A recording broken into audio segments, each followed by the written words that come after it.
Video like जरूर कर लीजिए और ऐसे वीडियो लगातार फ्री में पाने के लिए चैनल को तुरंत सब्सक्राइब कर लीजिए और बेल आइकन को जरूर टैप कर लीजिए ताकि आगे भी सारे वीडियो आपको मिलते रहे। यूट्यूब में फॉलो करते हैं तो प्लीज ये वाला फ्री टेलीग्राम चैनल जरूर ज्वाइन कर लीजिएगा। सारे नोटिफिकेशन सारे अपडेट यहीं पे आते हैं, ध्यान रखिए।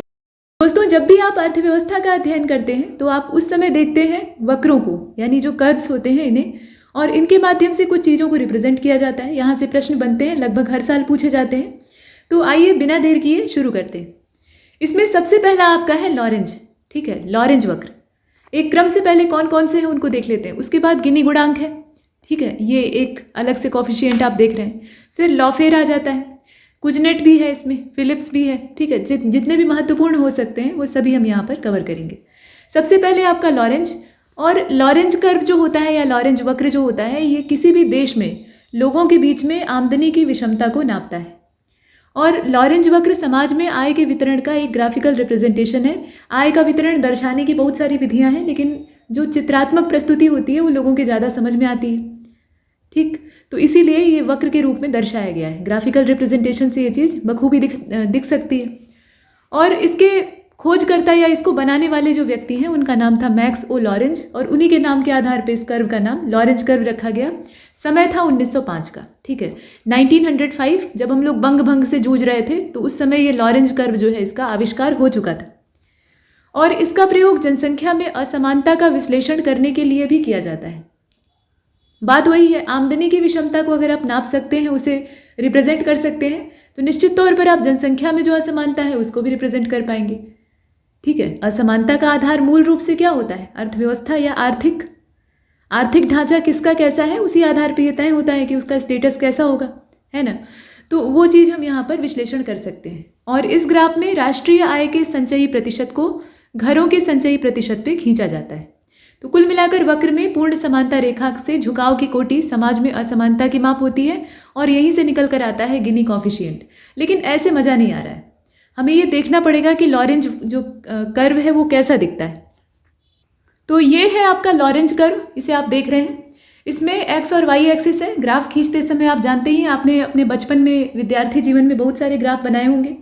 तो उसमें एक कॉमन चीज़ होती है, कोऑर्डिनेट्स दर्शाए जाते हैं। और एक्स एक्सिस वाई एक्सिस अगर नेगेटिव में रहे तो फिर एक्स डैश और वाई डैश होता है। फिलहाल यहाँ सिर्फ दो ही एक्सिस हैं, एक्स और वाई। इसमें एक तरफ पॉपुलेशन जो कि पुअरेस्ट टू रिचेस्ट दर्शाई गई है, मतलब गरीब से अमीर की ओर इसका जो झुकाव है वो हमें दिखाई देता है। ठीक, 20% आप यहाँ देख रहे हैं और 100% यहाँ देख रहे हैं, ये एक्स एक्सिस। और इधर जो दर्शाया गया है वो नेशनल इनकम है, और उसी के बीच में ये संबंध दर्शा रहा है। यानी नीचे जो है वो पॉपुलेशन की स्थिति है, गरीब से लेकर अमीर तक की, और ऊपर जो वाई एक्सिस है वहाँ पर आप देख रहे हैं नेशनल इनकम को। अब इसमें जो परफेक्ट इक्वलिटी होती है वो एकदम सीधा, इसके लिए कर्व की लाइन, जो लाइन है, तिरछी लाइन है बिल्कुल सीधी, वो यहाँ पर डेवलप की जाती है। और अगर इनइक्वलिटी गैप बीच में, ये बड़ा सा गैप आप देख रहे हैं, इनइक्वलिटी गैप को हम अगर प्राप्त करते हैं तो परिणाम क्या होता है कि एक्चुअल जो इनकम डिस्ट्रीब्यूशन है वो हमें प्राप्त होता है। एक होती है आइडियल स्टेज यानी आदर्श अवस्था, और दूसरी होती है वास्तविकता। तो ये वाला जो कर्व है ना, नीचे वाला, इसे जरा साफ कर लेते हैं। देखिए, ये जो नीचे वाला है ना, ये असल में वास्तविक स्थिति को दर्शा रहा है, और यही ढांचा होता है अपने समाज में। यहाँ पर 5%, यहाँ 20, और उसी के रेशियो में नीचे भी आप देख रहे हैं। तो कुल मिलाकर ये था आपका लॉरेंज कर्व। अब आइए देखते हैं गिनी कॉफिशिएंट क्या होता है और आगे की चीज़ें। अब ये जो गिनी गुणांक है, ये वर्ष 1912 में, 1905 का समय था, लॉरेंज कर्व को खोजा गया। और उसके बाद 1912 में इटालियन ये सांख्यिकीविद थे, और इनका नाम था कोराडो गिनी। इन्हीं के नाम पे इस कॉफिशिएंट का नाम रखा गया, गिनी कॉफिशिएंट। तो गिनी गुणांक पूर्ण समानता रेखा को पीछे हमने देखा है अभी ग्राफ में। तो उसके संगत सापेक्ष जो मतलब संगत क्षेत्र के सापेक्ष जो छायांकित क्षेत्र होता है उसका अनुपात होता है। मतलब इसका मान जितना ज़्यादा होगा, सीधे शब्दों में आप समझ लीजिए, यहाँ से प्रश्न बन सकता है, इसका मान जितना ज़्यादा होगा समाज में असमानता उतनी ही अधिक होगी। मतलब ये हुआ कि गिनी कॉफिशिएंट अगर इंक्रीज कर रहा है तो समाज में जो इनइक्वलिटी है वो बढ़ रही, और इनइक्वलिटी बढ़ेगी तो जो आइडियल लाइन हमने बीच से ऐसे खींची थी ना, ये वाली, और जो एक एक्चुअल लाइन हमने खींची थी, बीच का गैप भी बढ़ता जाएगा। तो ये गिनी कॉफिशिएंट के बढ़ने का दुष्प्रभाव है। और गिनी गुणांक को हम यहाँ कैलकुलेट करने के संदर्भ में अगर देखें तो गिनी गुणांक या गिनी कॉफिशिएंट छायांकित क्षेत्र जो होता है उसके क्षेत्रफल बटे समता रेखा के नीचे जो संपूर्ण क्षेत्रफल है उसके आपस में अनुपात को अगर निकाल देते हैं तो हमें प्राप्त होता है। अब यहाँ आप देख सकते हैं कि ये भी एरिया है और ये भी एरिया है, और एरिया का जो यहाँ मात्रक होगा यानी यूनिट होगी वो आपस में कैंसिल हो जाएगी डिनोमिनेटर और न्यूमरेटर में, तो इसीलिए इस गुणांक की कोई यूनिट नहीं होती है। ठीक, निकालने का तरीका आप देख रहे हैं। और गिनी गुणांक का जो मैक्सिमम मूल्य होता है, अधिकतम मूल्य होता है, वो 1 होता है, और न्यूनतम कितना होता है 0, यानी ये 0 से लेकर 1 के बीच में वैरी करता है। और अधिकतम मूल्य 1 के बराबर होगा, ये बात फिर से रिपीट हो रही है। अब इसमें यदि हम 100 से गुणा कर दें, मतलब जो गिनी गुणांक है जितना भी उसका मान है, इससे कोई फर्क नहीं पड़ता है, उसमें हम 100 से गुणा कर दें तो हमें प्राप्त होता है गिनी सूचकांक। ठीक है, इंडेक्स की प्राप्ति होती है। तो ये दो चीज़ें हैं, एक तो गिनी गुणांक है, दूसरा गिनी सूचकांक है, और इसकी जो रेंज है वो आपको अनिवार्य रूप से पता होनी चाहिए। इसके बाद अगला मामला है हमारा लाफेर का, उसके बाद हम फिलिप्स को देखेंगे और कुजनेट्स को देखेंगे। तो लाफेर वक्र क्या दर्शाता है? कोई भी वक्र, उसके संदर्भ में प्रश्न कैसा पूछा जाता है तो वो किस चीज़ को रिप्रेजेंट करता है, यही उसमें मुख्य होता है। ठीक, तो लाफेर वक्र जो है ये राज्य प्राधिकरणों के द्वारा लगाए गए करों और संग्रहित करों के बीच का संबंध होता है। दो तरह के करों का आपस में संबंध है, मतलब इसके हिसाब से हम क्या जान पाते हैं, कोई भी वक्र हमें कुछ दिखाने का प्रयास करता है तो इसके सहारे हम ये जान पाते हैं कि जैसे जैसे टैक्स की जो दर है उसमें निचले लेवल से वृद्धि होती है, निम्न स्तर से मतलब छोटे छोटे उसमें सुधार किए जाते हैं, छोटा छोटा जो अमाउंट है उसको बढ़ाया जाता है। तो निम्न स्तर से जब वृद्धि होती है तो कर संग्रह बढ़ता है, और सीधी बात है भाई, जो टैक्स की रेट है, कर की दर है, उसको अगर बढ़ाया जाए, थोड़ा थोड़ा करके बढ़ाया जाए, तो उसका परिणाम क्या होगा, जो राजस्व हम इकट्ठा कर रहे हैं उस कोष में वृद्धि होगी, ज़्यादा कर मिलेगा। लेकिन एक महत्वपूर्ण सीमा के बाद, मतलब ये कर्व यही चीज़ दर्शा रहा है, ध्यान से देखिए, कर का संग्रह बढ़ता है, ये सामान्य स्थिति है, लेकिन एक महत्वपूर्ण सीमा के बाद कर की दर अगर हम ज़्यादा बढ़ा देते हैं तो कर संग्रह घटने लगता है। मतलब लोगों के बर्दाश्त करने की भी तो एक सीमा है।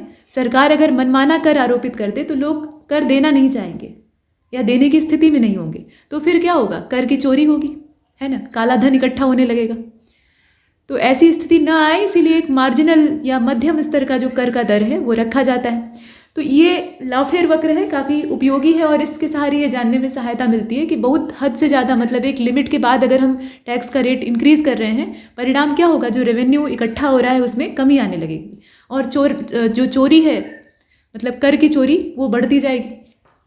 तो आइए देखते हैं कि लाफेर वक्र कैसा दिखाई देता है। ये देखिए, ये है आपका लाफेर, और इसमें इनकम इनइक्वालिटी जो है वो ऊपर की ओर दर्शाई गई है, और पर कैपिटा इनकम जो है उसको नीचे दर्शाया गया है। और माफ़ कीजिएगा, ये कुजनेट है, ठीक है, कुजनेट को हम आगे देखेंगे, ये एक क्रम से था।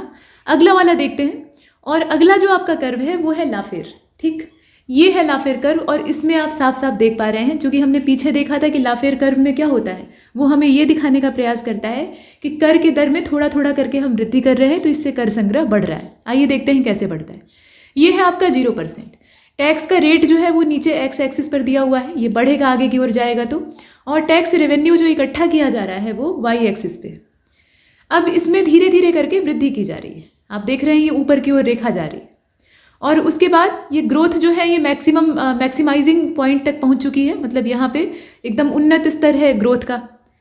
और उसके बाद फिर रीजन ऑफ इंक्रीजिंग रेवेन्यू, अब इसके बाद क्या हो रहा है, जो आगे वृद्धि हो रही है वो इंक्रीजिंग रेवेन्यू के तौर पे ही देखी जा रही है, मतलब राजस्व संग्रह बढ़ रहा है और लोग अभी खुशी से दे रहे हैं। लेकिन यहाँ तक आते आते अति हो जाती है, रेवेन्यू मैक्सिमाइजिंग पॉइंट हो जाता है, माने कर जो है वो अपनी एकदम उच्च सीमा पर पहुँच जाता है, और इसके बाद क्या होगा, ज़्यादातर लोग उससे कन्नी काटने लगेंगे, कतराने लगेंगे। बहुत से ऐसे होंगे बेचारे जो देने में ही नहीं सक्षम होंगे, पता लगा जितना कमा रहे हैं उसका 90% सरकार को देना पड़ रहा है, तो फिर कमाने का फ़ायदा ही क्या, तो वो कर की चोरी शुरू करेंगे। ठीक है, और जब चोरी शुरू करेंगे तो अपने आप ही रेवेन्यू कलेक्शन डाउन होने लगेगा, और ये डिक्लाइन होने लगेगा, वही डिक्लाइनिंग जो रेवेन्यू है उसको दर्शाया गया है। यही है, इसमें एक पीक पोजीशन है और उसके बाद गिरावट आती है। तो आइए देखते हैं इसका मतलब, इससे हर सरकार को ये सीख मिलती है या हर प्रशासन को कि कर एक हद तक ही अच्छा होता है। पुराने समय में भी आप देखते हैं कि जो राजा बहुत ज़्यादा टैक्स वगैरह लगाता था तो उस समय जो कालाबाजारी है वो बढ़ जाती थी, लोग कर चुराने के लिए तमाम हथकंडे आजमाते थे। इसके बाद फिलिप्स कर्व है। ठीक है, फिलिप्स कर्व हमें क्या दिखाता है, आइए देख लेते हैं। तो अर्थशास्त्र के संदर्भ में फिलिप्स वक्र किसी अर्थव्यवस्था में बेरोजगारी और मुद्रास्फीति की दरों के बीच में संबंध बताने का काम करता है। ये क्या करता है, बेरोजगारी और मुद्रास्फीति, मतलब मोटे आम आदमी की समझ के हिसाब से महंगाई, ठीक है, तो उसके बीच में क्या करता है, संबंध बताने का काम करता है। ये ध्यान दीजिएगा कि यहाँ महंगाई शब्द का जो इस्तेमाल किया गया है वो अर्थशास्त्र के रिस्पेक्ट में नहीं, आम बोलचाल की भाषा में। किसी आम आदमी से आप कहेंगे कि मुद्रास्फीति, इन्फ्लेशन, तो वो सीधे कहेगा कि सीधे क्यों नहीं बोलते महंगाई। लेकिन अभी अर्थशास्त्रियों से यही बात करें तो वो भगा देंगे, कहेंगे कि तुम्हें सही परिभाषा नहीं पता है। फिलहाल इसके हिसाब से क्या होता है, फिलिप्स कर्व के हिसाब से हम ये जान पाते हैं कि बेरोजगारी और मुद्रास्फीति की दरों के बीच में व्युत्क्रम संबंध होता है, रेसिप्रोकल रिलेशन होता है। मतलब ये हुआ कि बेरोजगारी बढ़ेगी तो मुद्रास्फीति कम हो जाएगी, और मुद्रास्फीति बढ़ेगी तो बेरोजगारी कम हो जाएगी। ठीक, तो एक बढ़ेगा तो दूसरा घटेगा, इसका यही मतलब है। फिलिप्स वक्र न्यूजीलैंड के अर्थशास्त्री ए विलियम फिलिप्स के द्वारा दिया गया था। ये न्यूजीलैंड के रहने वाले थे और इनका ये कहना था कि मुद्रास्फीति और बेरोजगारी के बीच में व्युत्क्रम और स्थिर संबंध होता है, इसमें स्थिरता होती है। मतलब एक गिरता है दूसरा बढ़ता है और ये स्थिर रूप से चलता रहता है। उच्च मुद्रास्फीति और उच्च बेरोजगारी की जो समकालिक उपस्थिति है उसको भी ये परिभाषित करता है। सीधी बात है, जब एक कर्व हम इसी के रिस्पेक्ट में बना रहे हैं तो उसमें जो हाईएस्ट पोजीशन होगी वो मालूम हो जाएगी। और उच्च मुद्रास्फीति के साथ निम्न विकास, ये अस्फीति की स्थिति होती है। तो आइए देखते हैं कि फिलिप्स कर्व कैसा दिखाई देता है। प्रश्न कई बार पूछे गए हैं कि ये किस चीज़ को दर्शाता है। तो ये देखिए, ये है आपका फिलिप्स कर्व, ये आप देख पा रहे हैं। इसमें एक्स एक्सिस है और ये आपका वाई एक्सिस है। एक्स एक्सिस पे क्या दिखाया जा रहा है, अनएम्प्लॉयमेंट की रेट दिखाई जा रही है, और इन्फ्लेशन रेट जो है वो वाई एक्सिस पे है। ये कर्व कुछ इस प्रकार से बना हुआ है। इसमें लो इन्फ्लेशन और हाई अनएम्प्लॉयमेंट की जो दर है वो आप यहाँ नीचे देख पा रहे हैं। इन्फ्लेशन क्या है, एकदम अपने लोअर लेवल पे है, और उस समय बेरोजगारी अपनी चरम सीमा पर है। दोनों के बीच में रेसिप्रोकल रिलेशन था, आपने देखा।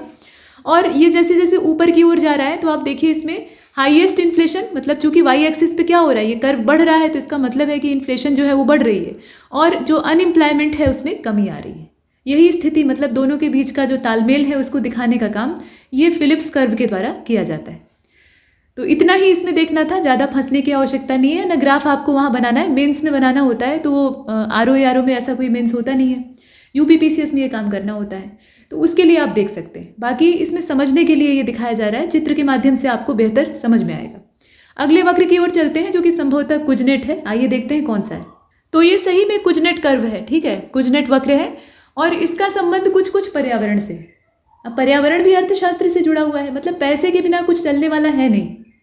ये ठीक है कि प्रकृति और जो प्राकृतिक संसाधन है उनको पैसे की आवश्यकता नहीं होती है, लेकिन पैसे की आवश्यकता मनुष्य को तो है, क्योंकि उसके बिना काम चलेगा नहीं। सारी चीज़ें जो वो क्रय करता है, खरीदता है, वो सब पैसे से आती हैं।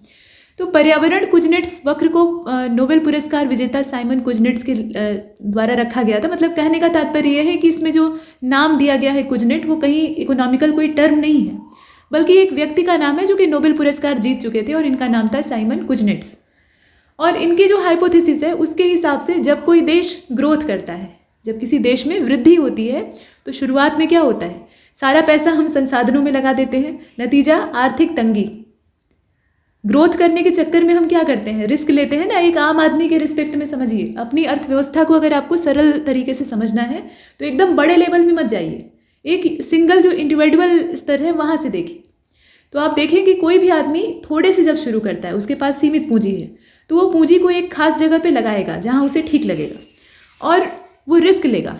ऐसा तो है नहीं कि उसके पास इफरात पैसा है कि वो पैसा डूब जाए तो फिर वो कुछ कर सकता है, तो यहाँ पर वो रिस्क लेगा। अब हर आदमी की रिस्क लेने की क्षमता अलग होती है, तो वैसे ही हर देश की भी अलग होती है। और जब वो वहाँ पर पैसा इन्वेस्ट कर देगा तो उसके हाथ खाली हो जाएंगे, या उसके पास बहुत थोड़ा बचेगा। तो ये होती है आर्थिक गिरावट। और समय के साथ पर्यावरण की क्षति भी कम होती है। शुरुआत में क्या होता है, जो देश हैं वो अपने कच्चे माल का इस्तेमाल करते हैं, यानी जो संसाधन उनके पास है, नेचुरल रिसोर्सेज हैं, उनका बखूबी दोहन करते हैं, जैसे यूरोप ने किया और बाकी देश भी कर रहे हैं। तो पर्यावरण को भी खूब नुकसान पहुंचता है और आर्थिक तंगी चारों ओर से घेरे रहती है। भारत अभी कुछ कुछ ऐसी स्थिति में। और धीरे धीरे करके जैसे जैसे ग्रोथ आगे बढ़ती है, मतलब देश जो है वो विकसित होता जाता है, तो पर्यावरण की क्षति भी कम हो जाती है। और पर्यावरण को नुकसान पहुंचाने वाले समृद्ध देश वास्तव में पर्यावरण के विकास में योगदान दे रहे हैं, ये कुजनेट कर्व का कहना है। ये सुनने में थोड़ा विचित्र दिखाई दे रहा है। यहाँ वही चीज़ है जो आपको बताई गई। मतलब ये है कि कोई देश जब विकास कर रहा होता है और उसके पास बाहर से लाने का सामर्थ्य उतना होता नहीं है, तो आसपास के प्राकृतिक संसाधनों को खोद खाद कर वो निकालता है या उनका इस्तेमाल करता है और उसे बेहिसाब यूज़ करता है। ये नहीं सोचता है कि उसमें बचाना है या कैसे उसका संरक्षण होगा।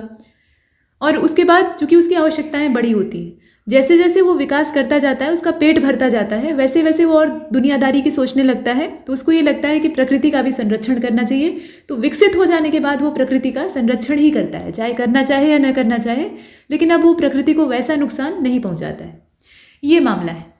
ठीक, समृद्ध देश जो है वो पर्यावरण के विकास में योगदान देते हैं। हालांकि पर्यावरण के या पर्यावरणविदों के दृष्टिकोण से अगर देखा जाए, सिर्फ कुजनेट का दृष्टिकोण न देखा जाए, शुद्ध जो इन्वायरमेंटलिस्ट होते हैं उनके अगर नज़रिए को देखा जाए, तो यही कहेंगे कि इनके मतलब जो समृद्ध राष्ट्र हैं या विकसित देश हैं, उनकी इमिशन रेट बहुत ज़्यादा होती है, उत्सर्जन दर वहाँ से बहुत ज़्यादा होती है, ग्रीन हाउस प्रभाव में वृद्धि करवा रहे हैं।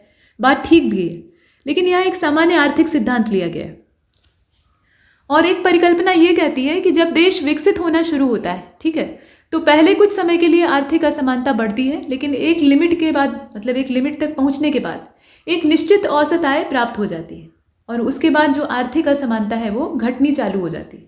तो अभी अपने देश में जो आर्थिक असमानता है वो चरम सीमा पर है। उम्मीद है कि आगे ऐसी ही स्थिति होगी कि मतलब जो समानता है वो बढ़ेगी और सभी व्यक्ति जो है वो एक अच्छे जीवन स्तर पर पहुँच पाएंगे। तो ये मामला है। आइए देख लेते हैं कुजनेट कर्व कैसा दिखाई देता है। इसका दर्शन आपने थोड़ी देर पहले ही कर लिया था गलती से, तो अभी ये फिर से आ गया है कुजनेट कर्व और इसी के विषय में हमने पढ़ा है। इसमें आप देख रहे हैं पर कैपिटा इनकम जो है वो एक्स एक्सिस पे है और बाकी जो इनकम इनइक्वालिटी है यानी आय की असमानता वो वाई एक्सिस पे। और इसमें आप देख रहे हैं कि पर कैपिटा इनकम जैसे जैसे बढ़ रही है तो शुरुआत में क्या हो रहा है, जो इनकम इनइक्वालिटी है यानी आय की असमानता है वो भी बढ़ेगी। ठीक, देश जब ग्रोथ कर रहा होता है, अपने विकास के दौर में रहता है, मतलब अभी विकसित हो रहा होता है, विकासशील अवस्था जिसको कहा जाता है, तो उसमें क्या होता है, शुरुआत में जो इनकम इनइक्वालिटी है वो चरम सीमा तक पहुंचती है, यहाँ टॉप तक पहुंचती है और उसके बाद फिर परिवर्तन होता है। इस स्थिति तक पहुंचने के बाद जो डेवलप्ड इकोनॉमीज़ हैं उनका विकास यहाँ से शुरू माना जाता है और कंडीशन ये होती है कि अब इनकम इनइक्वालिटी जो है वो गिरने लगती है, कम होने लगती है और पर कैपिटा इनकम बढ़ने लगती है और यही सबसे सुनहरी अवस्था होती है। लेकिन यहाँ तक पहुँचने के लिए पहले इधर चढ़ना पड़ेगा और ये झेलना पड़ेगा। तो यही है कुजनेट कर्व, काफ़ी अच्छा है और इससे बहुत बारीक सिद्धांत हमें जानने के लिए मिलता है। तो आइए अपनी थ्योरी पर वापस चलते हैं। उसी वक्र की चर्चा नीचे भी की हुई है। पर्यावरण कुजनेट कर्व जो है वो एक तरफ आर्थिक प्रगति और दूसरी तरफ आर्थिक प्रगति की वजह से होने वाली जो आर्थिक असमानता है या पर्यावरण की क्षति। देखिए यहाँ आर्थिक असमानता को नहीं दिखाएंगे क्योंकि इकोनॉमी के रिस्पेक्ट में नहीं बल्कि इन्वायरमेंट के रिस्पेक्ट में हम देख रहे हैं। तो पर्यावरण की क्षति के बीच के संबंध को दर्शाता है। जैसे जैसे अर्थव्यवस्था की विकास यात्रा आगे बढ़ती है तो जो असमानता है वो कम होती है, असमानता कम होगी तो जो पर्यावरण की क्षति है वो भी घट जाएगी। और प्रदूषण, यहाँ देखिए पर्यावरण के संदर्भ में बात हो रहा है तो पर्यावरण को हम अच्छा खासा नुकसान पहुँचाते हैं जब हम ग्रोथ कर रहे होते हैं। ठीक, ये बिल्कुल वैसे ही होता है जैसे एक छोटा बच्चा पैदा होता है तो बिल्कुल असहाय होता है, पूरी तरह से अपने माता पिता का दोहन करता है, अपनी माँ की नींद खराब करता है, अपने बाप के ऊपर बोझ डालता है कि ले आओ मेरे लिए बंदोबस्त करो कपड़े लत्तों का। कहने का मतलब ये कि पूरा जो उसका खर्चा है, पूरी जो उसकी जिम्मेदारियां हैं, पूरे जो उसके नखरे हैं वो उसके माता पिता को उठाने पड़ते हैं, है ना। तो वैसे ही प्रकृति हमारी माता है या आप कह लीजिए कि जनक है हमारी। तो जितने भी संसाधन, जितना भी कुछ उसके पास है, जितना भी संसाधन है उसका इस्तेमाल हम करते हैं, यानी प्रकृति को हम खूब तकलीफ पहुँचाते हैं। और जब बड़े हो जाते हैं, वयस्क हो जाते हैं तो अपनी जिम्मेदारियां खुद संभालने लगते हैं और न सिर्फ संभालते हैं बल्कि अगर बुद्धि अच्छी रही तो अपने माता पिता को भी सहारा देते हैं क्योंकि अब उनकी उम्र हो आई है। तो वही हाल यहाँ पे विकसित होने वाले राष्ट्रों के साथ भी होता है। एक हद तक पहुँचने के बाद जब विकास की सीमा को प्राप्त कर लेते हैं तो उसके बाद वो पर्यावरण के सपोर्टर बन जाते हैं, लंबी लंबी बातें करने लगेंगे क्योंकि पेट भर गया है। तो वही चीज़ यहाँ पर्यावरण कुजनेट वक्र जो है वो दर्शाता है।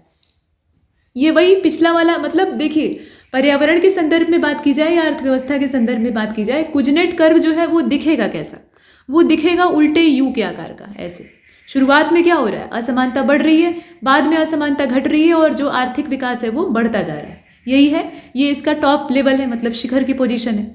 तो ये यहाँ भी पर्यावरण के रिस्पेक्ट में भी अगर देखेंगे तो वैसा ही बनेगा। जैसे जैसे हम ग्रोथ को अपनी आगे बढ़ा रहे हैं पर्यावरण की क्षति उतनी ही ज़्यादा हो रही है, पर्यावरण तहस नहस हो रहा है। लेकिन एक सीमा तक जाने के बाद पर्यावरण का जो नुकसान है उसमें कमी आने लगती है और हमारी जो विकास दर है वो आगे बढ़ती जाती है। यही हो रहा है। ये उल्टे यू के आकार का है, उल्टा यू है ही है, सीधा आप ऐसा बनाते हैं, ये उलट गया है। तो यहाँ तक हमने कुछ कर्व्स को देखा, वक्रों को देखा। उम्मीद है कि आपको ये समझ में आया होगा। अब आगे का जो सिद्धांत है वो हम आगे देखेंगे। इस लेक्चर में इतना ही। तब तक के लिए नमस्कार।